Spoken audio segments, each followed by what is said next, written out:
What is up, everybody? Welcome back to episode 11 of our Pro Cyclist mode here on Pro Cycling Manager 2023.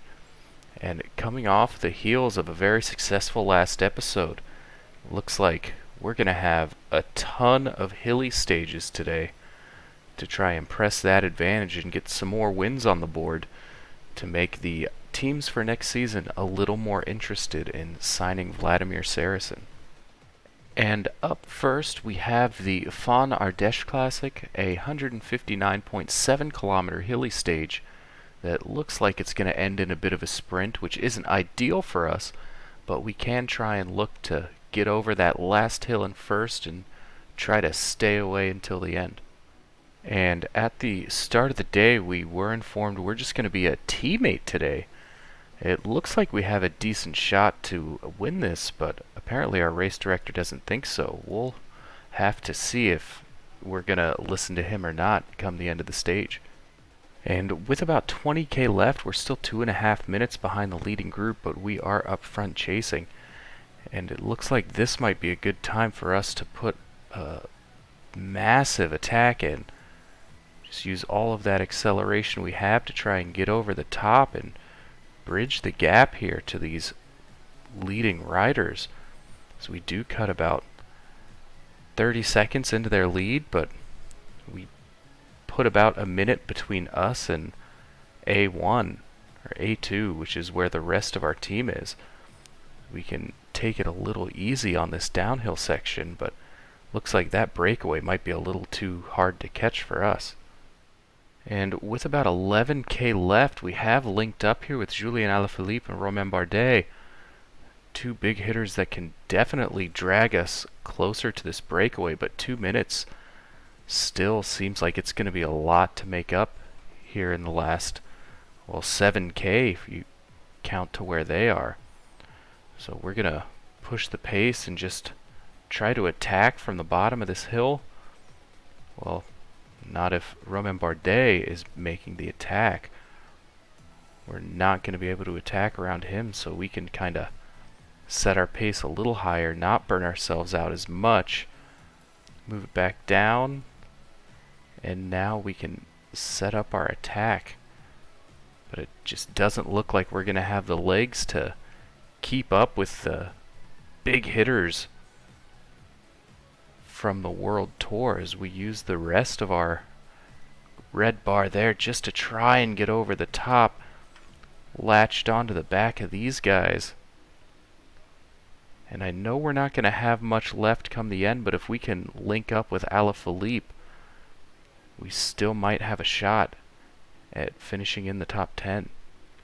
Regardless of if there's 1.5 left, yeah, we're not going to be able to do it. They're coming across the finish line already. And it's another one going to the breakaway. Ruben Thompson, Gwen Leschlange, I have no idea how to pronounce that, and Ivan Moreno. So Alaphilippe comes across the line in 9th. And we can't even sprint across, but we will get a disappointing top 15, coming in 13th place, just in front of Aurélien Paripont. And the 1.Pro races coming thick and fast here early in the season. The Dromae Classic is going to be a 185.2 kilometer hilly stage with crosswinds in the hills. This is definitely going to be an exciting one, and one that we're going to look to get our noses in as well. And to start the race, I was given the free element role. So I did decide to go ahead and jump in the breakaway, and we'll see if this one can stick until the end as well. And here with about 38k left, we've still got a decent advantage on the peloton. We've got one man in front of us, but that shouldn't be a huge problem. We are better at climbing than they are, I'm assuming. So we do have a decent shot to stay away. It looks like the energy in the chasing group is just awful as well. So we're going to look to manage our stamina up these last few climbs and try to pull back Combo. And with just under 10k to go, we have cracked a little bit. There's 3 or 4 riders ahead of us, but we're looking to regain a little bit of stamina so we have some kind of a sprint here as we get caught up by the riders behind. It's going to be a decent finish for us in a 1.Pro race, but the opportunity was there, and I think we just might have got the tactics a little bit wrong today. And we are 2K away from the finish line. The top 5 has come across as we're going to try and sprint up this final hill, maybe catch Combo. And it looks like we are going to come around him, and we're going to pick up a 7th place finish here at the Dromae Classic. And up next is Le Tour des 100 Communes. I'm just going to pronounce it like that at this point. Sorry to all the French people that watch. But we are 1 point away from a rank up, which may allow us to enter Paris-Nice. I don't know if it's too late, but hopefully we can get 1 point for being a good teammate here and see if we can enter. And our role today will be teammate, which is great news because we're only looking for 1 single point to level up, and riding at the head of the group for 25 kilometers should be easy enough. And here with 4.5k left, we have cracked, but we have completed our objective. It took all of my energy to pull the brake back to put Rudy Barbier in a position to potentially get a win here, as we can go ahead and click on him and watch the end here. He's gonna try and come around Davide Cimolai, but that's not gonna happen, as it looks like Amaury Capio, Davide Cimolai, Pierre Barbier rounding out your top 3, as we somehow managed to finish with the group, but mission accomplished for us. And because of our teamwork at the head of the group, we end up with 14 XP points, and we will get to level up, which means we get a skill point and access to the World Tour races and World Tour Classics, which is a huge thing for us in our pro cyclist career. And with our newly found skill point, after we maxed out training on the last skill point, I think we're going to go ahead and put it into willpower, which is 2 times a season. You can turn the tide and reverse an expected negative race day condition, which I think will suit us very well. But when it comes to scheduling, unfortunately we were a day too late to sign up for Paris-Nice, so I used the rest of our points to sign up for the E3 Saxo Classic coming up here soon, and the Bretagne Classic West France towards the end of the season. But up next is the Classic Loire Atlantique, which is a hilly stage, is what they're billing it as, but I may ask the organizers where. Point to me 1 hill on this course. I think we should probably be considered one of the favorites because it's hilly with no hills. This is going to be an interesting one. It looks like it's going to be a loop circuit, so we'll see if we can get into the breakaway. And here with just under 12 kilometers to go, everybody has been caught. Alain Jossome is taking wind for us as we come into this last loop. And our stamina is in a terrific spot. Attacks have been flying up the road, as we can tell Jossome to just kind of relax, let us do our own thing, because our pace is just not letting anybody behind us come around, and we have enough energy left to sustain this pace for the rest of the race as these tiny little hills come and go. Jossome falling back into the peloton, which seems to have just caught us, but with about 5 kilometers left to go, we're going to go ahead and take our energy gel and get ready for this final uphill sprint, as attacks trying to fly around us, not really letting those go, as we have a little up and down, and we're going to be on to the final hill. which I think we are going to be just fine with as we move up our energy usage to 92 and set our sprint as Mahudo and Ben Askey coming around in front of us. I don't think we had the legs to beat him even if we timed our sprint a little bit better, but it's going to be Nolan Mahudo, Lewis Askey, and we come across the line in third, which isn't bad. I will take a podium. And up next, after that podium finish, we have the Cholet Pays de la Loire, which is a flat stage. It looks a little more hilly than the last race we did, but looks like this is going to be one for the sprinters. 214 kilometer flat stage, and we're just going to cruise through this as fast as we can and hopefully pick up some XP points along the way. And it seems like our race director had a little bit different plan today, as they have selected us to be our barrador, so we have jumped into the breakaway, have a 4-minute advantage already, and we're going to try and make sure this sticks until the end of the race.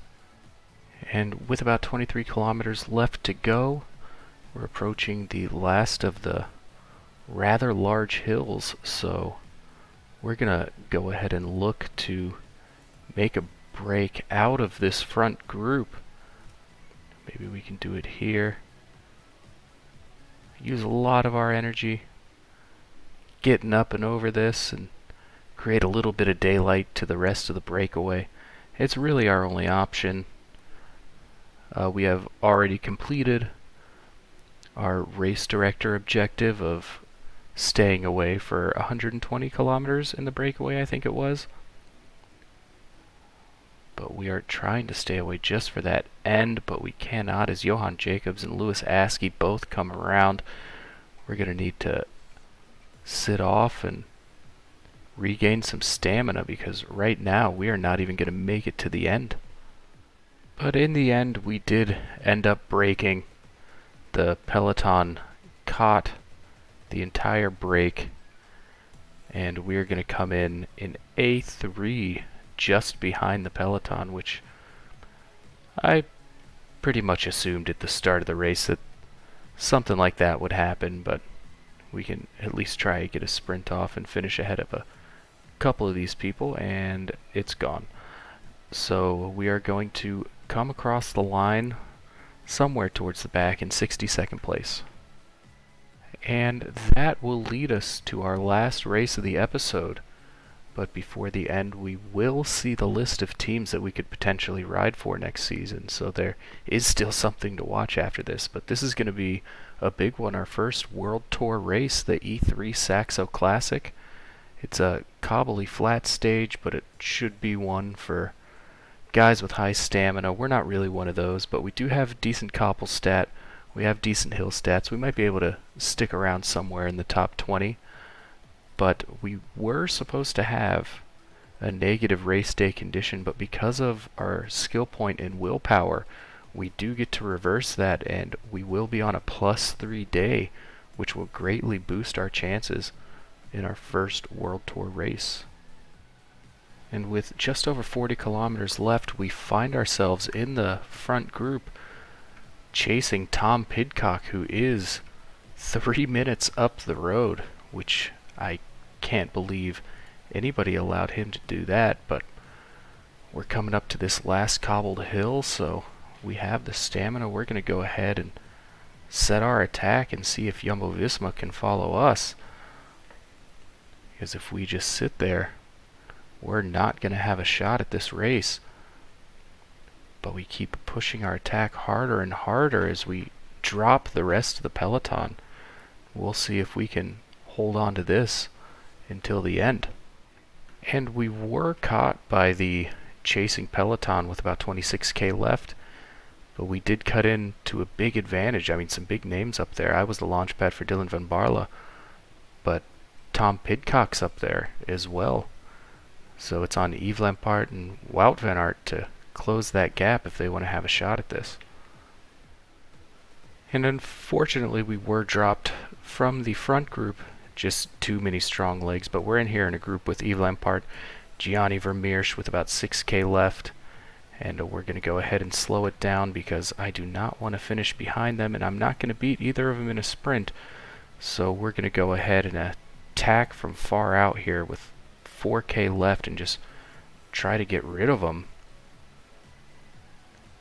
as we can keep our pace at about 75. We should be able to do that for the rest of the course if our yellow bar doesn't run out, which it just did. But with 1.8K left, we can move it down to 65, and I think we're going to finish just ahead of Yves Lampart, which is an accomplishment in itself, as I think we're going to come across the line in 21st place. And it's going to be Casper Asgreen who actually ended up winning the E3 Saxo Classic in front of Wout van Aert and Thibaut Nice, which is a scary podium, but congratulations to Casper Asgreen. And with the start of April comes contract season, and it looks like we have some pretty big teams interested in us. And there's one in particular that I'm very interested in, but I'm not going to give it away just yet. I'll let you know where we might be headed next season. But the teams we're going to be looking to join will be an established Conti Pro team, one that wouldn't have too hard of a time getting back into the World Tour. We have Team Arkea Samsic with Kevin Vauquelin and Clément Champuzin representing them. Iolo Kometa, Astana Kazakhstan, Cofidis, and Tudor Pro Cycling are the 5 best teams that we could go to, but if we take a look down here, it's basically every Continental Pro team wants to sign Vladimir Saracen for next season. And we will be back next episode with a choice selection of some of these races.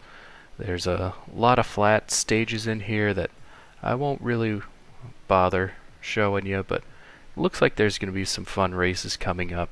And the next episode will definitely contain the Czech Republic National Championships, where we look to defend our jersey. But I wanted to thank you for watching this episode, and if you liked the content, please leave a like. Don't forget to subscribe. I put out at least one episode of this every week, and I put out one episode of my Team Sky career mode every weekend. So for now, thank you, and I'll see you later.